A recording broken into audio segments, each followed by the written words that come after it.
5 langkah membuat gula putih. 1. Pemerahan batang tebu. 2. Pemurnian nira. 3. Penguapan hampa. 4. Masakan hampa dan kristalisasi. 5. Pemisahan gula dengan tetes.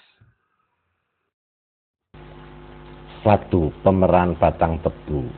Pemerahan dilakukan dengan mill tandem yang terdiri dari 1 unit 2 roll crusher, diikuti 3 kali penggilingan dengan 3 roll crusher.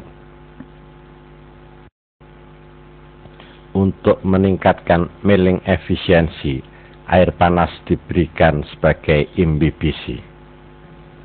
Milling efisiensi indikator dengan pengaturan dan pencatatan break nira pada gilingan akhir. Dengan break nira pada gilingan akhir dalam kisaran 2 dinyatakan kehilangan gula dalam ampas dalam ambang batas kewajaran. Ampas atau bagas yang keluar dengan moisture content 50 atau 52% selanjutnya dihampar dan dianginkan sebelum digunakan untuk bahan bakar ketel untuk proses.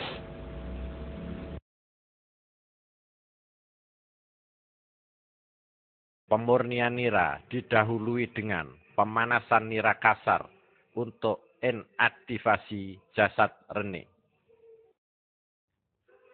Proses pemurnian yang diterapkan adalah defikasi dan pospodefikasi tanpa menggunakan belerang sebagai bahan pemucat, sehingga produk yang dihasilkan bebas dari residu belerang.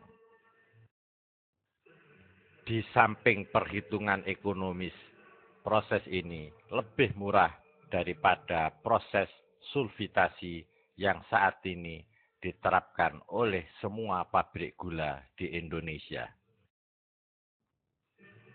Sistem pemurnian dengan automatic control atau pH adjuster memberikan jaminan bahwa dari saat ke saat hasil pemurnian selalu homogen. Nira kotor hasil pengendapan masih ditapis dengan cloth filter sehingga diperhitungkan kehilangan gula dalam proses pemurnian relatif kecil. Blotong yang dihasilkan mengandung fosfat dan dapat digunakan sebagai biofertilizer. Penguapan nira dilakukan dalam pesawat penguap hampa dengan sistem operasi single effect ataupun multiple effect untuk menjadi sirup. Pembuatan dan pembesaran kristal dilaksanakan dalam panmasakan hampa dengan tingkat kehampaan minimum 60 cm kolom air raksa. Hasil masakan disebut masquit adalah massa yang kental yang di dalamnya terdapat banyak kristal-kristal gula yang siap untuk dipisahkan. Masquit hasil masakan diturunkan ke dalam palung kristaliser dengan putaran lambat agar kristal-kristal gula yang sudah terbentuk tidak mengendap dan menjadi batu.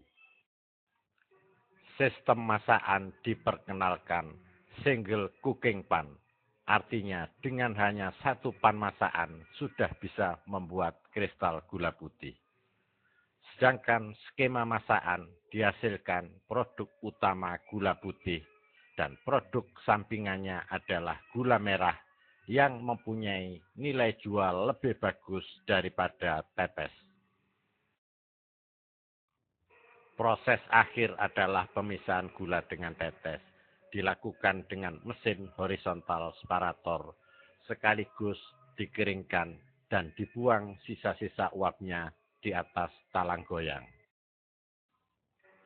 Didapatkan produk gula putih yang bebas dari residu belerang.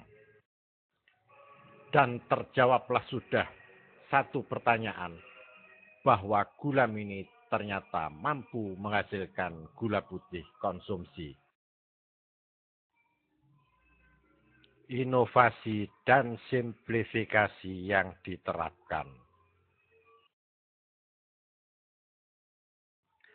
Sistem kehampaan dengan terapan water jet condenser yang hanya memerlukan pompa air sebagai pompa kondenser dan sekaligus sebagai pompa vakum.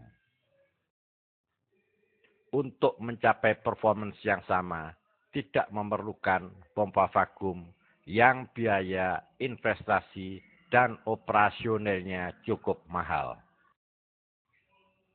Dan sejujurnya, belum ada pompa vakum buatan dalam negeri.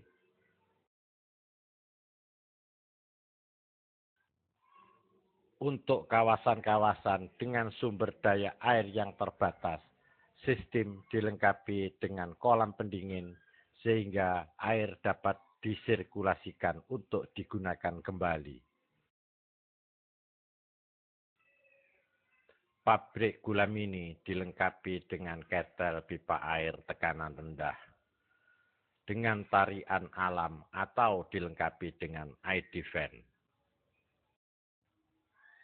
Ketel didesain dengan menggunakan bahan bakar padat, utamanya ampas tebu hasil dari penggilingan tebu. Apabila terjadi kekurangan ampas, dapat disubstitusi dengan bahan bakar padat lainnya, serpian-serpian kayu maupun sisa dari industri penggergajian kayu dapat digunakan sebagai substitusi. Ketel juga dilengkapi dengan reaktor gasifikasi model vertikal downdraft dengan feedstock biomas, sekam padi, tongkol jagung, atau dapat juga menggunakan batu bara sebagai feedstocknya. Meskipun ketel dioperasikan pada tekanan rendah, desain dan fabrikasi telah memenuhi kaidah-kaidah keselamatan kerja. Semua material yang digunakan bersertifikat dan sesuai dengan standar-standar yang berlaku. Pengujian semua material dan pengujian dengan tekanan air telah dilakukan oleh Departemen Tenaga Kerja dan diterbitkan akte bahwa ketel layak dan aman untuk dioperasikan.